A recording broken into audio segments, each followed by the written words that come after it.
Bismillahirrahmanirrahim. Assalamualaikum warahmatullahi wabarakatuh. Waalaikumsalam warahmatullahi wabarakatuh. Sebelumnya saya ucapkan terima kasih kepada dosen pengampu kita, Ibu Resi Pratiwi, yang telah mempersilahkan kepada kami untuk melakukan presentasi pada hari ini.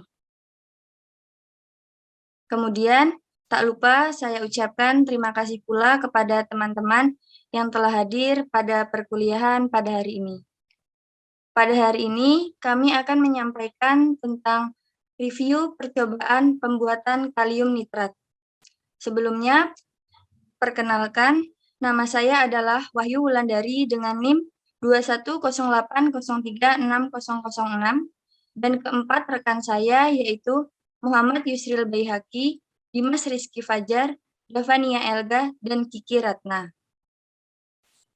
Pada review pada hari ini, kita akan membahas tentang hasil pengamatan, analisis data, pembahasan, dan juga kesimpulan dari percobaan yang telah kita lakukan.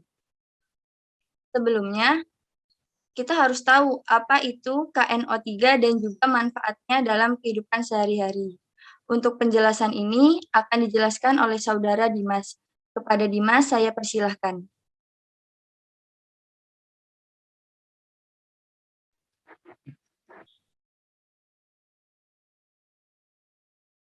Baik, terima kasih. Jadi apa itu KNO3? KNO3 atau kalium nitrat merupakan salah satu senyawa garam yang bersifat elektrolit kuat. Senyawa ini memiliki dua buah ion yang terdiri dari ion kalium dan ion nitrat. Kalium nitrat merupakan senyawa garam yang menjadi salah satu sumber dari gas nitrogen yang ada di alam. Biasanya, mineral yang kaya akan kalium nitrat ialah mineral niter. Nah, kalian bisa lihat yang di sebelah kanan itu yang gambar, itu merupakan struktur dari kalium nitrat.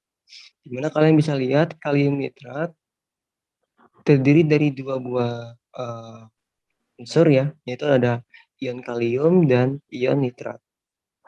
Dalam kehidupan sehari-hari, senyawa ini biasa kita sebut dengan nama sendawa Chili.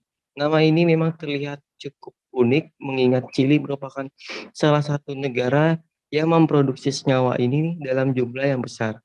Tingkat kelarutan kalium nitrat dalam air cukup tinggi, mencapai 133 gram dalam suhu 0 derajat Celcius dan 1 liter air. Jumlah kelarutan ini terbilang cukup masif, meskipun tidak sebanyak dengan natrium nitrat yang dapat larut lebih banyak pada suhu yang sama dan volume yang sama. Selanjutnya ada pemanfaatan kalium nitrat. Kalium nitrat memiliki banyak manfaat, di antara banyak digunakan dalam sektor persenjataan seperti pada pembuatan bom. Selain itu, kalium nitrat juga digunakan sebagai pupuk, sebagai bahan pembuatan asam nitrat, sebagai elektrolit pada jembatan garam, dan sebagai perlindungan anti karat pada logam, dan masih banyak manfaat lainnya. Nah, kalian juga bisa lihat yang di sebelah kanan itu ada dua buah gambar ya. Gambar yang pertama itu yang bagian atas itu merupakan jembatan garam atau elektrolisisnya.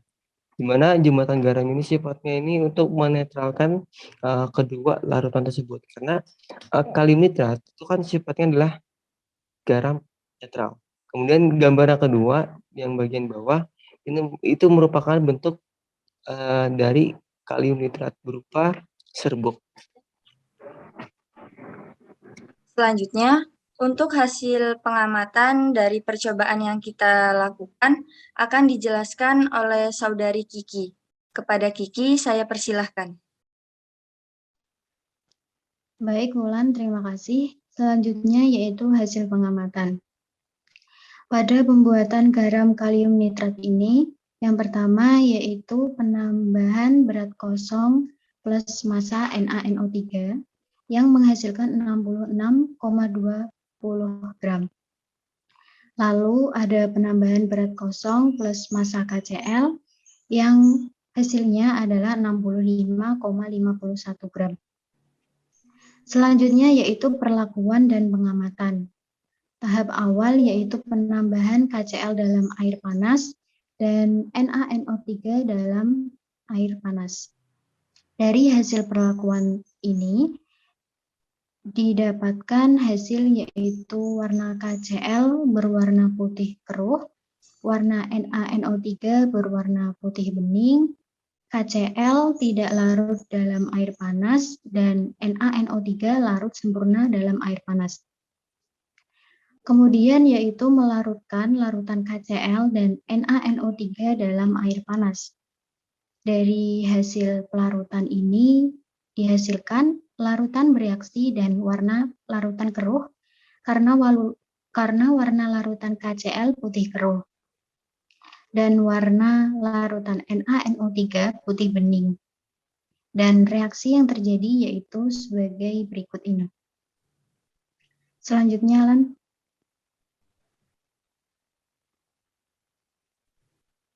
Yang selanjutnya yaitu penguapan. Penguapan pada larutan ini menghasilkan volume larutan berkurang dari 30 mili menjadi 17 mili. Kemudian larutan campuran menjadi warna putih keruh. Dan yang selanjutnya yaitu penyaringan larutan. Dari hasil penyaringan itu tidak ada sisa endapan. Dan kemudian selanjutnya yaitu pendinginan.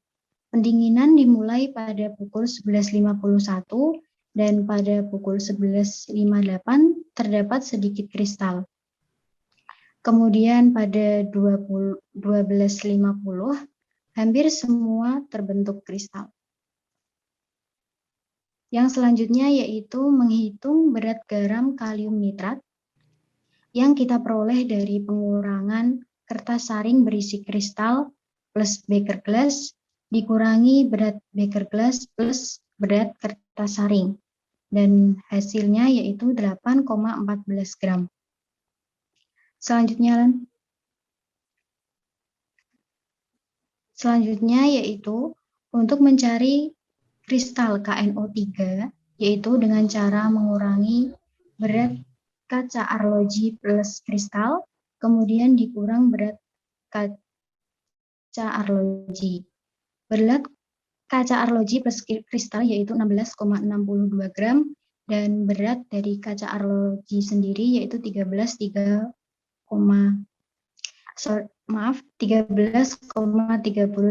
gram. Dari hasil pengurangan tersebut diperoleh hasil 3,27 gram. Dari data-data yang sudah kita dapatkan, kita dapat menghitung rendemennya. Untuk perhitungan rendemen akan dijelaskan oleh Dimas. Kepada Dimas, saya persilahkan. Baik, terima kasih.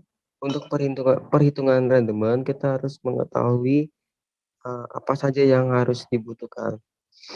Nah, itu ada massa dari kalium klorida 3,75 gram, massa dari natrium nitrat 4,25 gram, berat kertas saring 1,1 gram, ada massa relatif dari KCl 74,5 gram, massa relatif natrium nitrat 85 gram. Nah, langkah pertama yang harus kita ketahui itu kita mencari molnya terlebih dahulu. Jadi mol dari KCl kita cari yaitu dengan rumus gram kali 1 mol dibagi mR. Berarti 3,75 gram kali 1 mol dibagi 74,5 gram sama dengan 0,05 mol. Kemudian mol dari natrium nitrat itu ada 4,25 gram kali 1 mol dibagi 85 gram sama dengan 0,05 mol. Langkah selanjutnya, kita harus mereaksikan antara KCl dan natrium nitrat, sehingga akan menghasilkan natrium klorida dengan sifat fasa zat yang berupa aqueous dan kalium nitrat berupa padatan. Menggunakan stikiometri ya, yaitu kayak mula-mula, reaksi, dan sisa. Berarti mula-mula dari KCl dan NaNO3 itu sama 0,05 mol. Untuk reaksinya juga sama, 0,05 mol. Untuk NaCl dan KNO3 juga sama, yaitu 0,05 mol. Kemudian untuk sisanya, untuk bagian sebelah kiri, itu kita kurang. Kemudian untuk bagian sebelah kanan itu kita tambah. Berarti yang di sebelah kiri itu habis semua. Di sebelah kanan untuk NaCl tersisa 0,05 mol. KNO3 juga sama, 0,05 mol. Kemudian untuk menghitung rendemennya, itu adalah aktual dibagi teoritis, dikali 100%. Berarti rendemen sama dengan kristal KNO3 bebas ion klorida sebesar 3,27 gram dibagi 5,05 gram dikali 100. Didapat rendemennya sebesar 64,75%. Dari percobaan yang kita lakukan, kita akan melakukan pembahasan. Pembahasan ini berisi tentang langkah-langkah yang sudah kita lakukan dan juga apa fungsi dari penambahan setiap yang kita lakukan. Untuk pembahasan yang pertama akan dijelaskan oleh Elga. Kepada Elga, saya persilakan. Terima kasih, Wulan. Yang selanjutnya yaitu pembahasan pada percobaan mengenai pembuatan kalium nitrat yang bertujuan untuk membuat garam dari kalium klorida dan natrium nitrat untuk menghasilkan garam kalium nitrat. Pada awalnya, kita harus melarutkan 3,75 gram KCl dengan 12,5 mili air panas. Hasil larutan dari padatan KCl yang berwarna putih ketika dilarutkan dengan air panas adalah larutan berwarna putih keruh. Artinya, KCl tidak dapat larut sempurna dalam air panas. Lalu, kita larutkan pula 4,25 gram NaNO3 dengan 12,5 mili air panas. Warna larutan yang dihasilkan adalah putih bening. Hal ini berarti menandakan bahwa NaNO3 larut sempurna dalam air panas. Kedua larutan tersebut kita campurkan. Warna pencampuran kedua larutan tersebut menjadi keruh. Hal ini dikarenakan larutan KCl tadi berwarna putih keruh. Reaksi yang terjadi pada pencampuran kedua larutan adalah KCl ditambah NaNO3 menjadi NaCl ditambah KNO3. Campuran larutan tersebut kita panaskan dengan tujuan untuk mempercepat proses penguapan. Volume awal campuran larutan adalah 30 mili. Kita panaskan hingga volume berkurang menjadi 17 mili. Warna larutan dengan volume 17 mili adalah putih keruh. Untuk pembahasan selanjutnya akan dilanjutkan oleh Saudara Yusril. Kepada Yusril, saya persilahkan.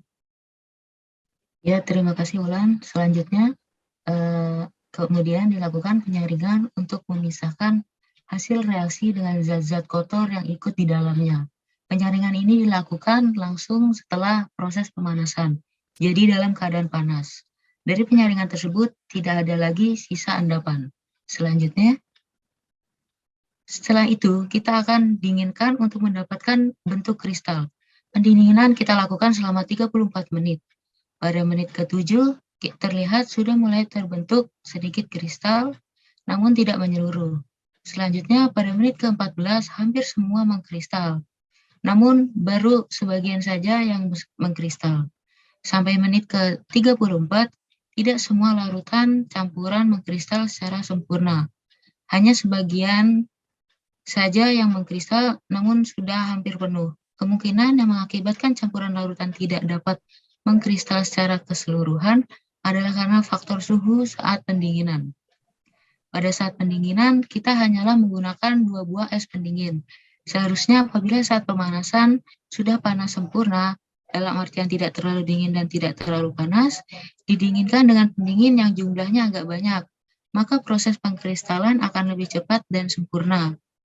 Pada saat pemanasan tidak boleh juga terlalu panas karena ditakutkan terjadinya kristal pada proses tersebut. Hasil dari proses ini didapatkan gram kalium nitrat yang dihasilkan sebanyak 8,14 gram. Setelah itu, kita akan lakukan pemanasan kembali kristal dengan menambahkan sedikit aquades agar mendapatkan kristal kalium nitrat yang bebas ion klorida. Pada saat pemanasan dilakukan terlalu lama, sehingga sudah terdapat beberapa kristal yang terbentuk. Hal ini dilakukan karena keterbatasan jumlah es pendingin yang dimiliki. Jadi, pemanasan dilakukan sedikit agak lama, agar ketika dilakukan pendinginan langsung mengkristal secara menyeluruh dan sempurna. Berat kristal kalium nitrat bebas ion klorida yang didapatkan setelah ditimbang sebanyak 3,27 gram. Berdasarkan perhitungan rendemen, hasil yang didapatkan yaitu 64,75%. Rendemen yang diperoleh cukup besar. Hal ini karena proses penguapan yang lama sehingga proses campuran menjadi larutan yang jenuh. Jadi, dapat disimpulkan bahwa pembuatan KNO3 yaitu pereaksikan antara KCl dan NaNO3. Pembuatan garam kalium nitrat yaitu dengan proses pemanasan, penyaringan, kristalisasi, dan rekristalisasi. Hasil rendemen dari reaksi KCl ditambah NaNO3 menghasilkan KNO3 ditambah NaCl, rendemennya sebesar 64,75%. Demikianlah yang dapat kami presentasikan. Saya berharap semoga teman-teman dapat memahami dengan baik dan dapat mengaplikasikan dalam kehidupan sehari-hari. Kurang lebihnya, saya mewakili kelompok saya memohon maaf yang sebesar-besarnya. Wassalamualaikum warahmatullahi wabarakatuh. Waalaikumsalam Waalaikumsalam warahmatullahi wabarakatuh.